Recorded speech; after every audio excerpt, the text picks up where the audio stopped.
接着煮白茶喝吧。开机，煮沸除氯，加热中。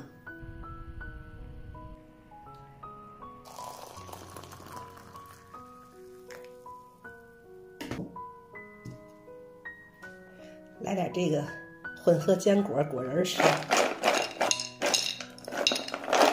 切了一个青萝卜。嗨，大家好，我是爱生活爱分享的恩娜姨。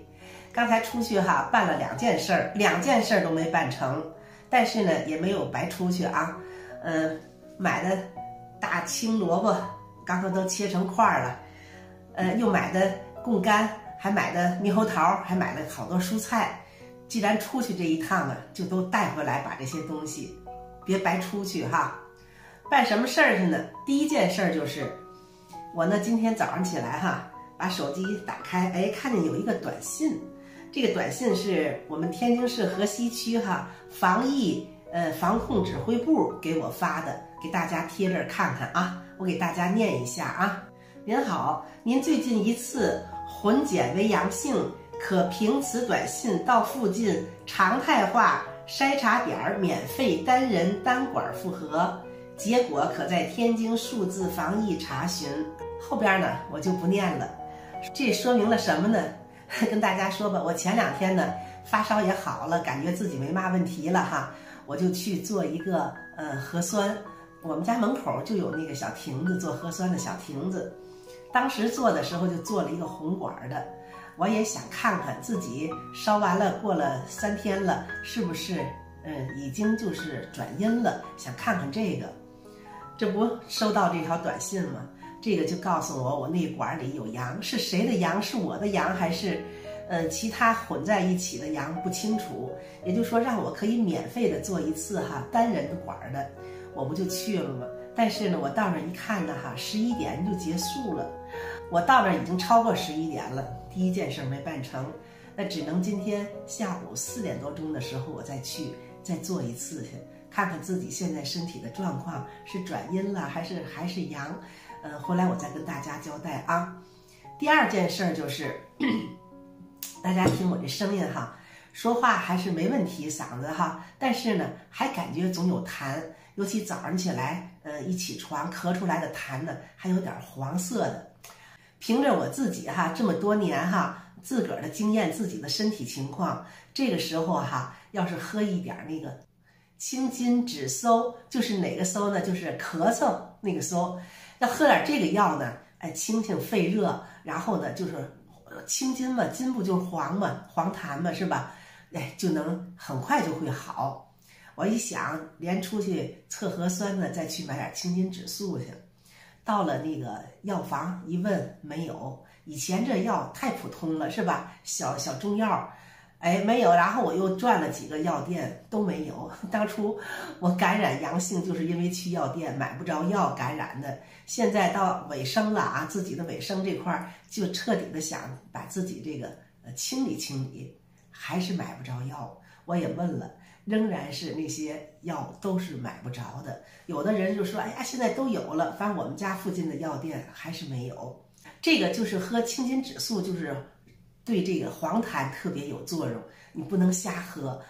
这是谁告我的呢？这是我年轻的时候20多岁，我在我们单位的那个保健站的老大夫告诉我的，说你就记住我这句话，当你就是你吐的那痰是白痰的时候，而且总咳嗽，你就喝什么呢？喝通宣理肺。当你就是咳嗽起来以后，然后吐出来痰都是黄痰的时候，你就喝清津止嗽。我就记住了。从20多岁到现在为止，凡是就是感冒以后咳嗽，遇上这种情况，按照这个老大夫保健站大夫的这个方子，我就去买点小药，连医院都不去，就药店买一点，喝一点就好了。我也把这个那么多年的这个小经验分享给大家。不是说咱们这次感冒，就以后家里要是遇上这些事儿，也是可以借鉴的啊。这2大事儿都没办成，怎么办呢？你也不能说就任其它发展呢。所以我路上我就买个大青萝卜，回到家沏点白茶。这白茶对咱这嗓子发炎呢什么的都有好处喝点这个。再吃点这个坚果，蛋白质这是哈，自己就得想辙啊。我平时呢也煮梨水喝，是吧？煮梨水呢我都抓上一把甘草。其实我现在感觉就是真的没什么事儿了，就唯独剩一点这小尾巴上外排痰，还有点黄，想把这点解决了，但是呢这药就是买不着。过去有句话嘛，萝卜就热茶，气了大夫满地爬，是吧哈？所以呢自己就得想辙啊。咱们这个每个人都有每个人的生活经验，是吧？你吃什么好，对自己有好处，应该自己都特别有那个有积累吧，都是积累出来的。我就是啊，一到感冒啊什么的，就大量的吃水果，吃萝卜，喝茶，我觉得就是挺管事儿的哈。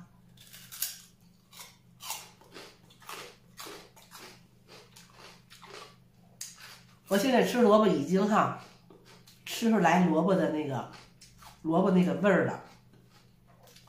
昨天还没有味儿了，今天能吃出萝卜味儿了，说明什么呢？我的那个味觉和嗅觉都在恢复，都在往好处恢复，这就是一个特别好的一个征兆啊！真的，我昨天还是吃花生，多香啊，花生是吧？吃不出来味儿。你看现在，我尝尝这碧根果，就能吃出来碧根果的味道。腰果就是腰果的味道，能区分开了。前两天根本就吃不出来，你就说吃醋吧，蘸那饺子蘸醋，就吃不出来醋的味儿，嘴里就特别木。现在就是一有这个嗅觉和味觉了，吃东西更香了。我这个爱生活、爱分享的恩阿姨，把生活中的点点滴滴呢，都愿意和我的网友、粉丝朋友们分享。只要你们能从中借鉴一点点有用的东西，都是我特别快乐的事儿。好了，今天的视频呢就分享到这儿，谢谢大家观看，再见。